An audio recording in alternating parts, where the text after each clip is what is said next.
Hello বন্ধুরা, good afternoon. সবাই কেমন আছো? ভালো আছো? আমি আছি ভালো।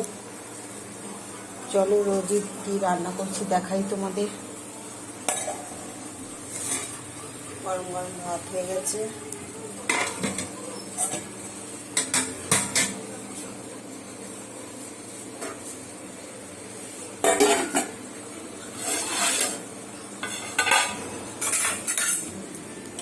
আর এখানে করা হয়েছে রাজমা।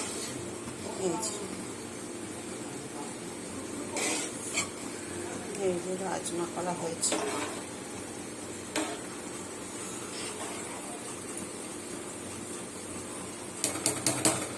রাজমা হয়েছে আর এখানে হয়েছে মাশরুম, আলু দিয়ে ঘি গরম মশলা দিয়ে তরকারি করেছি, মাখা মাখা করে। মাশরুম দিয়ে, কেনা মাশরুমগুলো হয় না, ওইগুলো।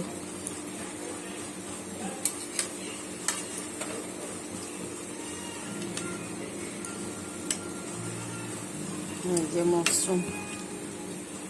মাশরুমটাকে সিদ্ধ করে, মানে ভাপ দিয়ে আর কি জলটা ফেলে দিয়েছি, তারপর ছোট ছোট হয়ে গেছে। কি মাশরুম রান্না করলেও এমনি ছোটই হয়ে যায়। আর এখানে আছে কালকে ডিমের তরকারি করেছিলাম অমলেট করে, ওই আছে। আর এখানে বেগুনি,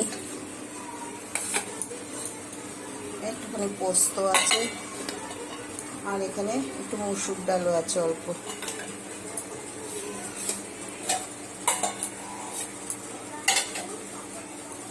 আর একবার দেখো রান্না করছি গরম গরম ভাত। এখানে ডিমের অমলেট করে তরকারি করেছিলাম কালকে আলু দিয়ে, ওই রাখা আছে অনেকটাই। বেগুনি রাখা আছে কালকে, একটু পোস্ত রাখা আছে, আর এখানে একটু ডাল রাখা আছে, মুগ মসুরের ডাল। আর এখানে রাজমা, এই যে রাজমা চাউল। রাজমাটা খুব ভালো, একদম গলে গেছে। কি রাজমা একটু গলে গেলেই খেতে বেশি ভালো লাগে, কারণ শক্ত শক্ত থাকলে পরে না ওটা অতটা টেস্ট লাগে না।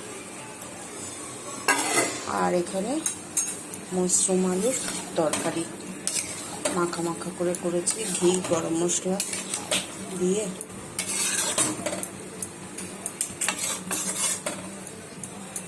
আচ্ছা বন্ধু, আজকে এই রান্না।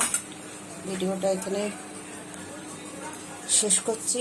Like, comment, share, follow, subscribe করে দিও। ইউটিউবের বন্ধুরা, ফেসবুকের বন্ধুরা, ইউটিউবে স্বপ্না রান্নাঘর, ফেসবুকে স্বপ্না চৌধুরী। ঠিক আছে বন্ধুরা, সবাই ভালো থেকো। Good afternoon.